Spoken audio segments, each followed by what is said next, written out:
I am going to say it here, not for the first time. I've said it elsewhere. There are certain people who are in ODM, but they had left that political formation long ago. They are just masquerading there for strategy reasons. One such person is Sifuna. Okay. When I heard Sifuna talk in Bondo and saying they will go by the last instructions Raila Odinga gave them, I went back and replayed that instruction multiple times. And it is possible that instructions meant, because I heard Raila Odinga say very clearly, they already have a plan which they are implementing. Okay. Why do you think that plan wasn't ODM is going to have a candidate in the name of President William Ruto? Why do you think that wasn't the plan? Because it is not usual that we are remaining with 2 years to the general election and Raila has not made it public that he was going to run for the presidency.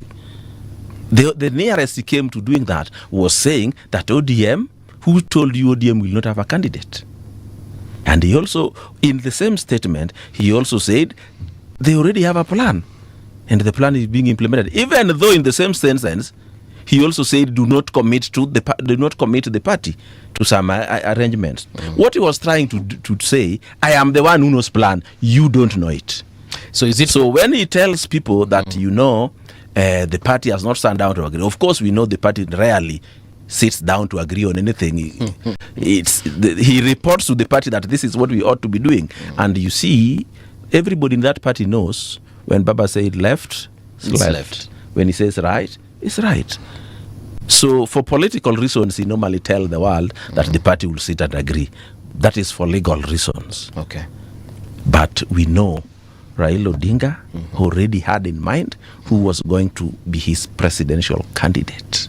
And when he said that the party already has a plan which is being implemented, from where I sit, President William Ruto was going to run on ODM ticket and UDA was going to be collapsed into ODM, and that would have been the way forward. There are even people who knew. There are people there who knew the plans Baba had already made. Because even before that, when during the burial of Dr. Phoebe Asio in Karachuonyo, Baba, when the crowd is big, he can say things he originally did not intend to say. He said that we are going to continue with Ruto beyond 2027. Okay.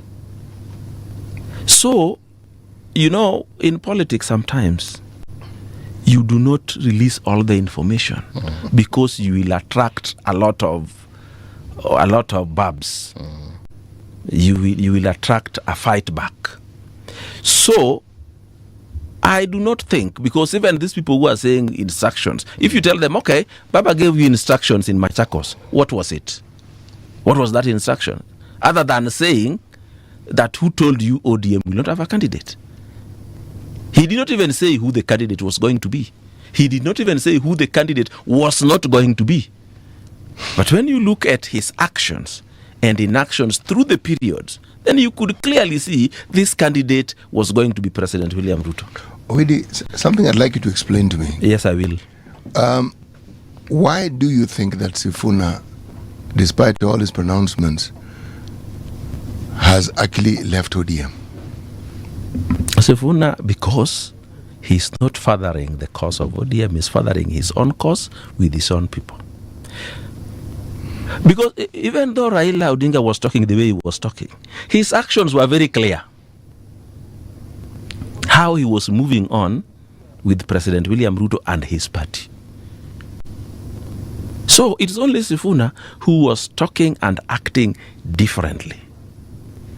And when Baba spoke in Western Province in defense of Sifuna's right to say what he was saying, he did not say he agreed with them. He only said that the Sifuna had the right under democracy to say what he was saying, to support who he was supporting. There's been a clamor from very many people within ODM to have Sifuna either censured or disciplined or whatever it is. There are people who've said it even loudly. You were once a member. In fact, you were once a life member of ODM. Correct. So you know how ODM functions. Would Raila would Sifuna actually make the pronouncements he was making without Raila say so? Not even that. If Raila did not like it 100%, Raila didn't used to fire anybody.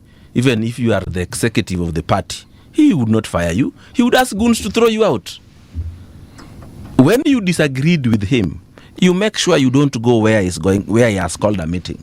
His boys will discipline you. That is why from time to time, he kept on defending Sifuna. Because he knew if he did not do so, those boys would discipline him for going against what Baba was doing. But remember also, it is very delicate for somebody with the tongue of Sifuna to be thrown out of the party in any way at that point in time, when you are trying to consolidate these people and use them in the next general election. See, what you seem to be alluding to is that Sifuna, outside the structure of ODM, outside the support that Baba gave him, that he has a following and he has a base. Does he? I am talking about, I didn't say a person with the following, with the tongue. I know you didn't. Yes. I know you didn't. I'm asking. Oh, but let me tell you, Sifuna has no constituency of his own. He was Baba's man, and for that reason, Baba's people voted Sifuna. I think he's also believing he can get another person, hang on to him, and get the votes of such a person. I'm not sure who that is. But there is something that will come to light very soon. The plan Baba talked about when he was in Machakos. He said the party has a plan and they are implementing the plan. If I look at what Sifuna has done, would you say he has not been an effective Secretary General for ODM? I think whatever ODM wanted their Secretary General to do, he did it. He did it. And if he did not do it, they would have already thrown him out. But ODM is also very interesting. ODM, can just pronounce you Secretary General without any paperwork and you are one. And you just proceed. And one day when they want to remove you, they just tell you are not coming back in here and you are not one. And that's it. That's ODM. That's how powerful ODM and its leader was. Things are de facto. Things are because they have been. Things are de facto. Is it possible that, and again, this is another wild thought, is it possible that Sifuna and team, the ones who are saying that, look, there is something Baba said, and then versus the rest, is it possible that the rest are just trying to go against what Baba said because they're like, this is our time, guys. If we don't do it now, we will never do it. Nope. There is nothing they said during the funeral that they had not said before. Whatever Mbadi was saying, whatever Wandai was saying, is consistent. Whatever Gladys was saying, that is what they have been saying even before Baba died. But also you must also remember that when Baba spoke in Machakos, he was speaking to the newly appointed acting party chair Gladys Wanga. Why do I say so? How many people in the party hierarchy is capable of committing the party? I know, did I remember like City, sorry, it's not a politics. No, you're using as an example. Yes. Would not commit the party to anything by just walking around and talking, we are going to support so and so, we are not going to do this. You cannot commit the party. The party can only be committed by the Secretary General, probably the chair, the deputy party leaders, and the party leader. And those people at the top which I've mentioned, only Gladys was talking differently or was saying that the party was going to do ABC, the party was going to support President William Ruto to this end. So from there, it is possible that she was the only one being addressed. All right. Not because she was doing the wrong thing, but because she was not the person who was supposed to do that. Yeah, that's